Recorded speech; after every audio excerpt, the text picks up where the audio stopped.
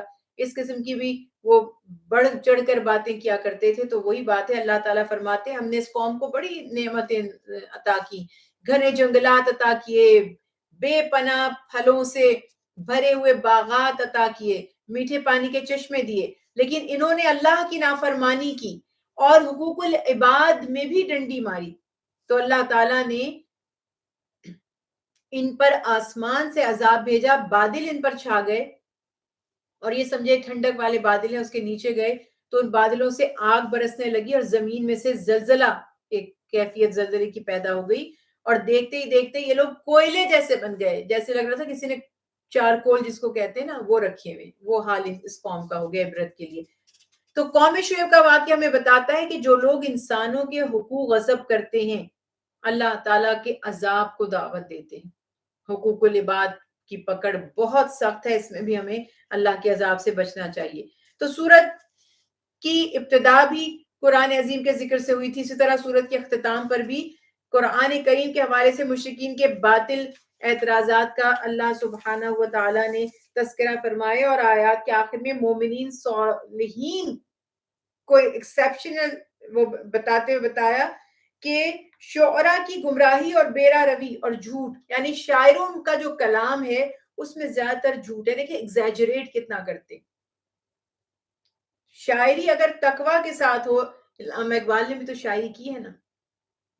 یعنی میں کہتی ہوں کہ مجھے کوئی عالم ایسا نظر نہیں آتا جو فلسفہ اقبال کا تھا، جو دور اندیشی تھی، جو معاملہ فہمی تھی، جو امت کا درد تھا، جو اصلاح کی تڑپ تھی، وہ بھی تو شاعری تھی. لیکن جنرلی شاعر جو ہیں وہ مبالغہ آرائی کرتے ہیں، جھوٹ بولتے ہیں اور بےہودہ گوئی کرتے ہیں. تو اب یہاں سے ایک سبق آپ کو یہ مل رہا ہے کہ کوئی بھی چیز بذات خود بری نہیں ہوتی. ہم میوزک کے اوپر بحث کرتے ہیں، میوزک حلال ہے حرام ہے جائز ہے ناجائز ہے. جواب یہ ہے کہ جائز ہے، بالکل جائز ہے میوزک. لیکن کون سا، کیسا، کیا اس میں بک رہے ہیں ہم، کیا الفاظ ہیں.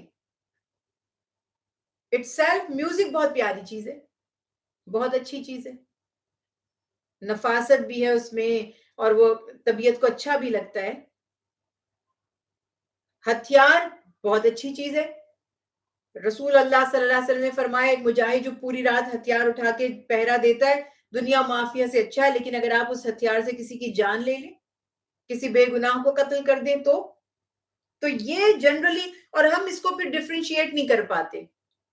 اس میں اوور آل میوزک حرام ہے جی، حرام ہے، بات ختم کر دی. یعنی سب حرام کاری کر رہے ہیں ہم لوگ، جو جس جگہ پہ بھی. اب تو آپ کیا میوزک کی بات کرتے ہیں، آپ کے تو فون ہی میوزک کے ساتھ بجتے ہیں، ہر ایڈ میں میوزک ہے. قرآن کا درس سننے لگیں گے پہلے ایڈ آئیں گے میوزک آئے گا. تو جنرلی کوئی بھی چیز بری ہوتی نہیں ہے، لوگ اپنی گندی سوچ سے اس کو برا کر دیتے ہیں. انٹرنیٹ کتنی پیاری نعمت ہے اللہ کی، آج دیکھ لیں کیا کیا خرافات ہو رہی ہیں اس سے، ہے یا نہیں ایسی بات. اب آپ کہہ دیں انٹرنیٹ حرام ہے تو سارے مولویوں کا تو کاروبار ہی بند ہو جائے گا، اسی پہ چل رہا ہے.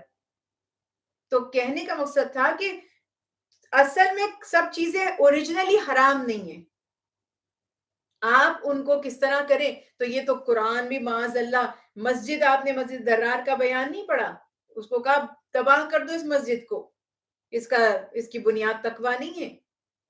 تو یہ اپنے مائنڈ کو اوپن کرنا ہے کہ ہر چیز کو فوراً آسانی سے حرام حرام حرام حرام نہیں بول دینا ہوتا ہے.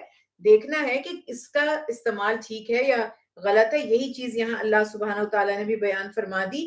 شاعر برے نہیں ہیں، شاعری بری نہیں ہے. ہاں، کون سا شاعر کیا لکھ رہا ہے؟ ولگیرٹی کو پروموٹ کر رہا ہے، جنسیت پرستی کو پروموٹ کر رہا ہے، وہ خاتون کے ناک، نقش، کمر اور پارٹس آف باڈی کو ہائی لائٹ کر رہا ہے، یا کیا کر رہا ہے؟ یا وہ انسان کے اندر احساس ذمہ داری پیدا کر رہا ہے، یا اس کو موٹیویٹ کر رہا ہے دین کے لیے یا اخلاقیات کے لیے یا اثار کے لیے، یا اور جنرلی عام بات ماں کی محبت پر بھی تو شاعری ہو سکتی ہے. میاں بیوی بھی تو ایک دوسرے کو اچھا شعر محبت بھرا سنا سکتے ہیں، کیوں نہیں سنا سکتے؟ تو اس لیے جنرلی یہاں پر یہ بات پتہ چل گئی کہ اکثر شعراء کے کلام میں مبالغہ ہے، جھوٹ ہے. یہ بات یہاں پہ بتا دی گئی. اس کے بعد ہے سورہ نمل. بسم اللہ الرحمن الرحیم. سورہ نمل مکی صورتوں میں سے ہے، اور ترتیب مصحف کے اعتبار سے اب یہ ہماری 27 سورہ ہے، اور ترتیب نزول کے اعتبار سے اس کو 48 بتایا گیا. اس سورت کی آیت مبارکہ 18 میں حضرت سلیمان علیہ السلام اپنے لشکر کے ساتھ جا رہے تھے. ایک وادی تھی راستے میں، ایک پلیس تھا جس کو وادی نمل کہا جاتا ہے. چونٹی کو نمل کہتے ہیں نا، اس کا تذکرہ یہاں پر کیا گیا ہے کہ لشکر اور چونٹیوں کا جو ذکر ہے، تو اسی مناسبت سے اس سورت کو سورہ نمل کہا گیا. اور جو سورہ بقرہ میں ہم نے پڑھا تھا نا کہ اللہ حیا نہیں فرماتے، جیسی مثال دینی ہو قرآن میں ویسی ہی چیز بیان کر دیتے ہیں. مچھر کی مثال دینی ہے تو مچھر کا تذکرہ، مکھی کی مثال دینی ہے تو مکھی کا ذکر، اور اگر چونٹی کی مثال دینی ہے تو چونٹی کا ذکر، اور اگر ہاتھی کی مثال دینی ہے تو ہاتھی کا ذکر، اگر اونٹ کی مثال دینی ہے تو اونٹ کا. جیسی بات سمجھانی ہے ویسی مثال پیش کر دی الحمدللہ. اور کمال ہے اللہ کی قدرتیں اس میں بتائی جا رہی ہیں. اور اس صورت میں قرآن کی حقانیت، مومنین کی صفات بیان فرمائی گئی، مختلف انبیاء علیہ السلام کے احوال بار بار ہمیں یاد دہانیاں کروائی جا رہی ہیں کہ ہم اس سے سبق سیکھیں. اور اللہ تعالیٰ کی توحید کے دلائل، قیامت کی جو ہولناکی ہوگی، جو مناظر ہوں گے قیامت سے پہلے کے، اور موت کے بعد کی زندگی، یہ تمام کے تمام احکامات اس میں ہیں. سورت کا آغاز حروف مقطعات توسین سے ہو رہا ہے، اور یہ حروف مقطعات والی دوسری سورتوں کی طرح یعنی عظمت کی دلیل ہے کہ قرآن جو ہے وہ کیا بہترین اللہ کا کلام ہے. اور بتایا گیا یہ ان لوگوں کے لیے ہدایت بن رہا ہے جو ایمان رکھتے ہیں. ایسا نہیں ہے کہ کافروں کے لیے ہدایت نہیں ہے، ہدایت یہ سب کے لیے ہے، لیکن ہدایت بنے گا اس کے لیے جو اس پر ایمان رکھے گا. فائدہ اس سے وہی اٹھائے گا جسے ایمان ہوگا، یقین ہوگا. پھر اس صورت میں بھی انبیاء علیہ السلام کے قصے بیان کیے گئے. حضرت موسیٰ علیہ السلام، صالح علیہ السلام، لوط علیہ السلام کے قصے اس صورت میں دوبارہ سے اللہ سبحانہ وتعالیٰ بیان فرما رہے ہیں. اور اس کے بعد یہ تو ہم پڑھتے ہی چلے آ رہے تھے، پھر حضرت داؤد علیہ السلام اور ان کے بیٹے سلیمان علیہ السلام، دونوں بادشاہ، دونوں نبی، اللہ تعالیٰ نے دونوں کو نبوت عطا فرمائی. تو ان کا یہاں پر تذکرہ کیا جا رہا ہے، ان کے معجزات کا بھی انبیاء علیہ السلام کے بیان کیا جا رہا ہے. آیت مبارکہ 16 سے اللہ سبحانہ وتعالیٰ نے حضرت سلیمان علیہ السلام کا واقعہ بیان فرمایا کہ ان کی جو معجزات تھے ان میں سے یہ تھا کہ اللہ نے انسانوں، جنوں اور پرندوں کو ان کے حکم کے لیے پابند کر دیا، مسخر کر دیا. اور وہ زبان بھی جانتے تھے پرندوں کی، حتیٰ کہ چونٹی کی، جس کی آواز آپ نے نہ سنی ہو کبھی. اس کی اچھا مچھر کی تو آواز ہم نے سنی ہے، مکھی کی بھی سنی ہے، لیکن چونٹی کی کبھی نہیں سنی. تو اللہ کی شان دیکھیں، انبیاء علیہ السلام وہ پرندوں کی، جانوروں کی اور انسیکٹس کی زبانیں سمجھتے ہیں اور ان کی آوازیں سن سکتے ہیں. کیا کمال کی بات ہے. حیران ہوں میں کہ جو اس دور میں لوگ ہوتے تھے وہ کیسے نہ یقین کریں کہ یہ اللہ کے نبی ہیں. کتنی خوبصورت صفات ان میں ہوتی تھی، اور سارے ان کے حالات بیان کیے جا رہے. پھر حضرت سلیمان علیہ السلام جو اپنے لشکر کے ساتھ ایک دن تشریف لے جا رہے تھے، اس کا تذکرہ یہاں پر کیا جا رہا ہے کہ اللہ تعالیٰ ارشاد فرماتے ہیں کہ آپ کا گزر چونٹیوں کی وادی پر ہوا، تو چونٹیوں کی ملکہ نے اپنی رعایا سے کہا کہ اپنے بلوں میں گھس جاؤ، کہیں سلیمان علیہ السلام کا لشکر تمہیں کچل نہ ڈالے۔ اور سلیمان علیہ السلام جانوروں کی بولیاں جانتے تھے۔ یہ سن کر اللہ تعالیٰ سے التجا کی، اے میرے رب، آپ نے مجھ پر اور میرے والدین پر جو بے پایاں نعمت انعام کی ہیں اور اپنی رحمت عطا کی ہے، مجھے اپنے نیکوکاروں بندوں میں شامل فرمائیے۔ ذرا غور کیجئے، جو سلیمان علیہ السلام کو مقام اور مرتبہ دیا وہ تو ہے، ذرا اس پہ غور کیجئے کہ چونٹیوں کی ملکہ، یعنی چونٹیوں کا بھی پورا سسٹم ہے۔ ہم اپنے آپ کو بڑی عقل مند مخلوق سمجھتے ہیں انسان، ان کی لیڈر ہے، ملکہ ہے، اس کی ذمہ داری ہے پروٹیکٹ کرنا اپنے گروپ کو، اپنی چونٹیوں کی پوری جماعت ہے ان کو لیڈ کرنا، وہ ان کو نقصان میں مبتلا نہیں کرے گی، اپنی ذمہ داری پوری کر رہی ہے۔ اور کہہ کیا رہی ہے؟ جلدی سے بلوں میں داخل ہو جاؤ۔ ظاہر ہے وہ جا رہی ہیں، راستے سے گزر رہی ہیں، اور کہہ کیا رہی ہیں؟ سلیمان اور ان کا لشکر بے خبری میں کچل نہ ڈالے۔ اللہ اکبر! چونٹی کو بھی پتا ہے یہ سلیمان ہے، اور یہ بھی پتا ہے کہ وہ جان بوجھ کر نہیں کریں گے ایسا بے خبری میں، کہ وہ رحم دل ہیں، وہ کچلیں گے نہیں ہمیں۔ لیکن ظاہر ہے کہ ہم چھوٹی چھوٹی مخلوق ہیں، خبر نہیں ہوگی اور لشکر کچلا جائے گا۔ 3 مائلز کے اوپر سے، 3 میل سے سلیمان علیہ السلام یہ بات سنتے ہیں، اللہ اکبر، اور مسکراتے ہیں اور اللہ تعالیٰ کا شکر ادا کیا، مسکرائے اور اللہ کا شکر ادا کیا کہ آپ نے مجھے بے پناہ نعمتیں عطا فرمائی ہیں، یعنی جن میں سے یہ حیوانوں کی، پرندوں کی، ان چونٹیوں کی بات کو سننا، ان کی بولی کو سمجھنا، یہ بھی ایک ہے۔ سبحان اللہ!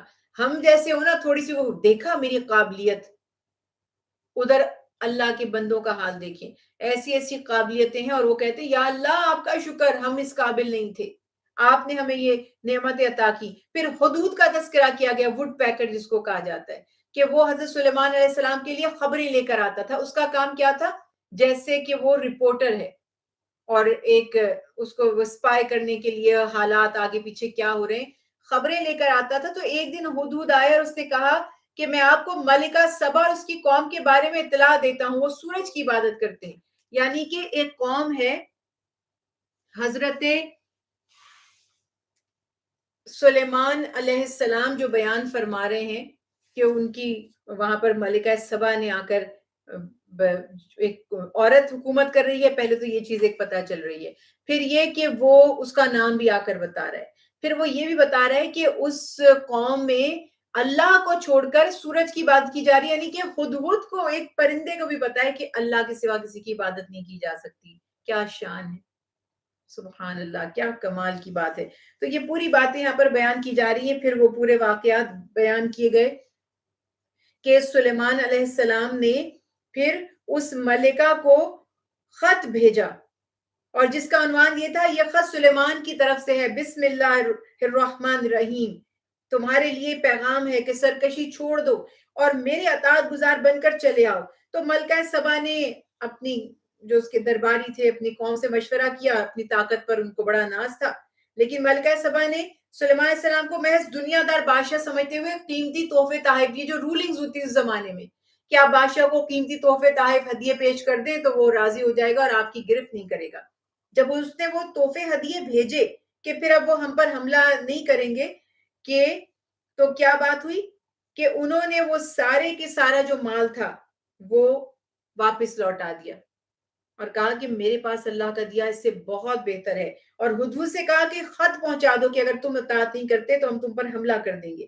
تو اس نے پھر اپنے درباریوں سے مشورہ کیا، اور خود ہی اتنی سمجھدار سیانی تھی کہ اس نے اندازہ لگا لیا یہ لالچی نہیں ہے، تو یہ اتنے بہادر ہیں اور طاقتور ہیں، تو ہمیں ان کا مقابلہ کر ہم کامیاب نہیں ہوں گے۔ تو اس نے ارادہ کیا ملاقات کا، اور اس نے جب ارادہ کر لیا آنے کا، تو سلیمان علیہ السلام نے اپنے درباریوں سے پوچھا کہ کون ہے جو ملکہ سبا کے تخت کو، جو کہ بہت حسین اور جمیل اور کہتے ہیں بہت ہی قیمتی، اس میں ڈائمنڈز یا سٹون سے وہ سجا ہوا تھا، تو آپ نے فرمایا کہ کون اس کو اس کے آنے سے پہلے لا سکتا ہے؟ تو ایک بہت ہی طاقتور جن تھا، ایک بہت ہی طاقتور دیو جس کو کہا جاتا ہے، اس نے کہا کہ میں جب آپ یہ اپنی مجلس سے برخاست کریں گے، یعنی کہ جب آپ دربار برخاست کریں گے، اس سے پہلے تخت یہاں پہنچا دوں گا. تو اللہ تعالیٰ نے قرآن پاک میں بیان فرمایا کہ وہ جس کے پاس کتاب کا علم تھا. اب مفسرین کرام نے قرآن میں کہیں اس کا نام نہیں لکھا گیا، لیکن مفسرین کرام نے بیان کیا کہ وہ اللہ سبحانہ و تعالی کا ایک بندہ، یعنی سلیمان علیہ السلام کے کتاب الہی کے عالم جیسے صحابی ان کے تھے. اور مفسرین نے ان کا نام آصف بن برخیہ لکھا کہ یہ اللہ کے ولی تھے.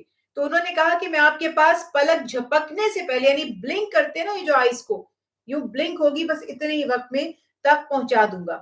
انہوں نے نظر اٹھا کر دیکھا تو تخت کو سامنے رکھا ہوا دیکھا. اسی وجہ سے کہا گیا کہ اللہ تعالیٰ کے کامل بندے کا یہ کہنا کہ اللہ تعالیٰ کی طرف سے وہی والی بات ہے کہ جیسے اللہ تعالیٰ کن فرماتے ہیں نا، تو اللہ اپنے بندوں کو بھی کرامات اور اختیارات عطا فرما سکتے ہیں. تو یہ منظر دیکھ کر جیسے سلیمان علیہ السلام کو اللہ نے عطا فرمائی تھی خوبی، اس پر انہوں نے اللہ کا شکر ادا کیا، بالکل ایسے ہی سلیمان علیہ السلام نے پھر اللہ کا شکر ادا کیا کہ اللہ کے فضل پر میں اس کا شکر ادا کرتا ہوں کہ جو میں اپنے رب کا شکر ادا اور یہ فرمائے جو شکر ادا کرتا ہے اس کا فائدہ اسی کو پہنچتا ہے، اور جو ناشکری کرتا ہے تو میرا رب بے پرواہ ہے اور سب کمالات والا ہے. یعنی شکر گزاری کا جو وصف اگر ہمارے اندر پیدا ہو تو آپ یہ دیکھیے اس سے نعمتوں میں اضافہ ہوگا اور اللہ تعالیٰ اور راضی ہوں گے. تو جب ہم اللہ تعالیٰ کو گریٹیٹیوڈ دیتے ہیں یا ہم احسان مندی کا اظہار کرتے ہیں، دنیا میں تو ایسا ہوتا ہے نا کہ اگر میں نے آپ کو کچھ دیا، آپ میری تعریف کریں گے، میرے نفس کو اچھا لگے گا، مجھے خوشی ہوگی، میری عزت افزائی ہوگی. اللہ کو تو کسی چیز کی ضرورت نہیں ہے، وہ تو اس سے بالکل بے نیاز ہے، وہ تو ساری کائنات کا خالق اور مالک ہے. تو ہماری تعریفوں سے اس کو کیا فائدہ پہنچتا ہے؟ سوچنے کی بات ہے. لیکن اس سے الٹا بلکہ اللہ تعالیٰ فرماتے ہیں تمہارا ہی بھلا ہوگا، تمہارے ہی رزق میں برکت ہوگی. اللہ فرماتے ہیں وَإِن شَكَرْتُمْ لَأَزِيدَنَّكُمْ، اگر تم شکر گزاری کرو گے میں تمہاری نعمتیں دگنی تگنی بڑھا دوں گا. اور اگر ناشکری کرو گے، ناشکری ریورس کر دیتی ہے نعمتوں کو، نعمتوں کا زوال ہونا شروع ہو جاتا ہے. یعنی ہم جو چیزیں ہمارے پاس ہیں اس پہ شکر نہیں کرتے، اور جو نہیں ہے اس پر ناشکری اور مایوسی کا اظہار کرتے ہیں، شکایتیں کرتے ہیں، تو جو ہیں ان کا بھی زوال شروع ہو سکتا ہے. تو اسی لیے یہاں پہ بتا دیا گیا کہ سلیمان علیہ السلام فرماتے ہیں کہ یہ سب اللہ تعالیٰ کا کرم ہے، اس کا شکر ہے کہ اس نے ہمیں ایسے کمالات والے بندے اور صحابی اور ساتھی عطا فرمائے. تو اب یہاں پر یہی بات تھی کہ جب ملکہ سبا جو تھی وہ سلیمان علیہ السلام کے وہاں پر دربار میں پہنچتی ہیں، تو پورا وہ واقعہ بیان کیا جا رہا ہے کہ اس نے وہاں آ کر دیکھا، نظر اٹھا کر پہلے تو وہ اس دربار کی شان و شوکت دیکھ کر ہی حیران رہ گئی. اور اس کے بعد بتایا جاتا ہے کہ سلیمان علیہ السلام کے حکم سے اس تخت میں کچھ تھوڑی بہت تبدیلی کر دی گئی، اور یہ دیکھنے کے لیے کہ آیا وہ ملکہ سبا جو ہے وہ اپنے تخت کو پہچانتی ہے یا نہیں. تو ملکہ سبا بھی، وہ ہمارے یہاں تو کہتے ہیں نا عورت کو عقل نہیں ہے، اور آپ یہ اندازہ لگائیں کہ وہ کتنی سمجھدار معاملہ فہم تھی کہ اس نے دعوت حق کو قبول بھی کیا. فرعون کا بھی تذکرہ ہے، حامان کا بھی تذکرہ ہے، قارون کا بھی تذکرہ ہے، نمرود کا بھی ہے، شداد کا بھی ہے. کیا کوئی ملکہ سبا جیسی عقل پا سکا؟ سب ناقص العقل تھے، سب ناقص العقل تھے. انبیاء علیہ السلام سے جھگڑتے گئے، مرتے مر گئے، رسوا ذلیل خوار ہو کے مر گئے، ایمان نہیں لائے.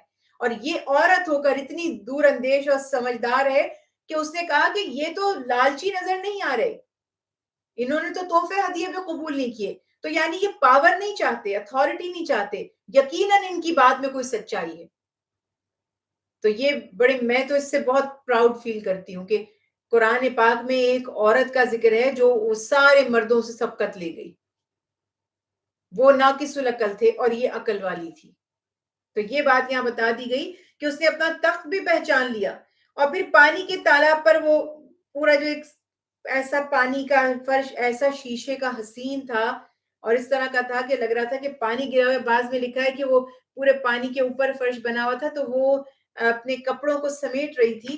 تو سلیمان علیہ السلام نے فرمایا کہ یہ تو جیسے کہتے ہیں نا کرسٹل کلیئر، ٹرانسپیرنٹ، بالکل یہ وہ شیشہ ہے، پانی نہیں ہے۔ تو وہ حیران رہ گئی کہ ایسی شان و شوکت تو میرے محل کی بھی نہیں تھی، اور اس نے کہا کہ اے میرے رب، میں نے اپنی جان پر ظلم کیا اور میں سلیمان کے ساتھ اللہ رب العالمین پر اب ایمان لے آئی۔ سبحان اللہ! فوری طور پر اس نے ایمان قبول کر لیا، اقرار کر لیا، ساری نشانیاں دیکھ لی، اور وہ بھی ایمان والوں میں شامل ہو گئی، اسلام قبول کر لیا۔ پھر سلیمان علیہ السلام کے واقعے کے بعد دوبارہ سے تذکرہ کیا گیا، صالح علیہ السلام اور لوط علیہ السلام کا تذکرہ، قوم سمود کا تذکرہ کیا گیا۔ کہتے ہیں ہم صالح علیہ السلام کی بدشگونی ہے، معاذ اللہ، یہ انلکی ہے ہمارے لیے، ان کی وجہ سے ہم پہ مصیبتیں آئیں گی، عذاب آئے گا۔ اللہ تعالیٰ فرماتے ہیں اللہ والوں میں کوئی بدشگونی نہیں ہوتی، بلکہ ان کی ذات سے تو فیوز اور برکات ملتی ہیں۔ اللہ کے نیک بندے زندہ بھی ہوں اور وفات بھی پا جائیں، ان کے گرد حلقہ رہتا ہے اللہ کی رحمت کا اور برکت کا، اس سے فیض ملتا ہے لوگوں کو۔ تو یہ بات یہاں بتا دی گئی کہ حضرت صالح علیہ السلام اللہ کے نبی ہیں، ان سے کسی بدشگونی یا معاذ اللہ نحوست کا کوئی امکان نہیں ہو سکتا، بلکہ یہ نحوست فرمایا تمہارے اعمال کی وجہ سے ہے، تم ہی نحوست اور مبارکی خود ہی ہو، اور تم فتنے میں مبتلا لوگ ہو۔ نحوست کسی چیز میں نہیں ہوتی، نحوست ہمارے اعمال میں ہوتی ہے، ہمارے عقیدے میں ہوتی ہے، ہماری نیتوں میں ہوتی ہے۔ آپ کہتے ہیں نا یہ چیز منحوس ہے، یہ بندہ معاذ اللہ نعوذ باللہ، نہیں۔ حدیث رسول اللہ صلی اللہ علیہ وسلم ہے کہ حضرت عائشہ صدیقہ رضی اللہ عنہ نے پوچھا نحوست کس میں ہے؟ آپ نے فرمایا کوئی دن منحوس نہیں ہے، کوئی دن نحوست والا نہیں ہے۔ منحوس کا لفظ میں بول رہی ہوں، مجھے خود بھی عجیب سا فیل ہو رہا ہے، لیکن لٹرلی وہ لفظ کا ترجمہ بتانے کے لیے کہ کسی دن میں نحوست نہیں ہے۔ نحوست اس دن میں ہے جس دن ہمارا اعمال نامہ اٹھایا جائے اور اس میں کوئی خیر اوپر نہ جائے۔ تو یہ پتا چلا میں اور آپ جتنا زیادہ نیکی کی ہمیں توفیق ملے گی، سمجھیے وہ دن ہمارا اتنا لکی ڈے ہے۔ ہم تو کہتے ہیں نا لاٹری نکل آئی، کوئی گفٹ مل گیا، کوئی پوسٹ مل گئی، پروموشن ہو گیا، آج میرا لکی ڈے تھا۔ لکی ڈے آپ کا وہ ہے جس دن آپ کو اللہ کی طرف سے کوئی کار خیر کی توفیق ہو گئی، کسی نیکی کے عمل کی رغبت ہو گئی، توفیق ہو گئی، اور وہی اللہ کے مبارک دن ہے، اسی کو مبارک کہتے ہیں۔ تو اللہ سبحانہ وتعالی ارشاد فرماتے ہیں کہ تم یہ جو قوم صالح علیہ السلام سے کہ نحوست تمہاری وجہ سے ہے، تمہارے اعمال کی وجہ سے۔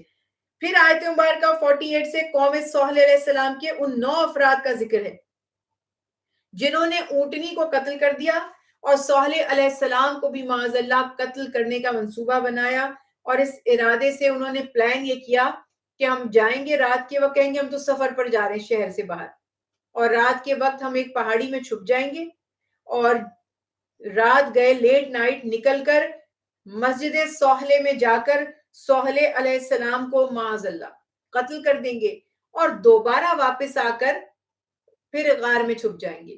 پھر ایک آدھ دن بعد نکلیں گے تو ہم پر کسی کا شک نہیں جائے گا، لوگ سمجھیں گے ہم تو آؤٹ آف سٹی تھے، ہم تو تھے ہی نہیں یہاں پر۔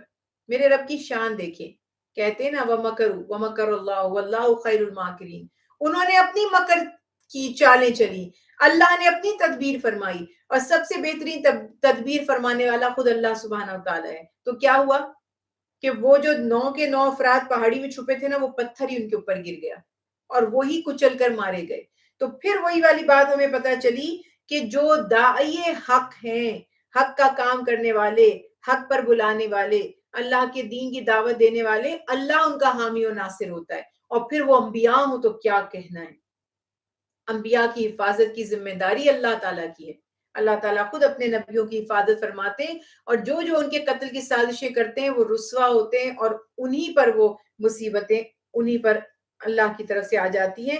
اور پھر آیت مبارکہ 54 سے پھر ایک بار قوم لوط کے جو انجام تھا، جو ان کی برائیاں تھیں، وہ تذکرہ کیا جا رہا ہے کہ قوم لوط جو تھی ان کی آنکھوں کے سامنے اندھیرا چھا گیا اور ان کے دل تاریک ہو گئے، اور وہ جانوروں سے بھی بدتر ہو گئے، یعنی دنیا کی بدترین بدکاری کو اچھا سمجھنے لگے، اور جو بھی ان کو اس سے منع کرتا تھا تو وہ اس کو برا بھلا کہا کرتے تھے اور کہتے تھے کہ اس کی معاذ اللہ اس کی نحوست جو ہے، نجاست ہے، وہ ہمیں اس سے نقصان پہنچتا ہے۔ اور اسی طرح سے بیان یہاں پر کیا جا رہا ہے کہ اللہ سبحانہ و تعالیٰ ارشاد فرماتے ہیں، ایسے ہی اللہ تعالیٰ اپنی آیتیں کھول کھول کر بیان کرتا ہے تاکہ ہم اس سے سبق حاصل کریں، نصیحت حاصل کریں۔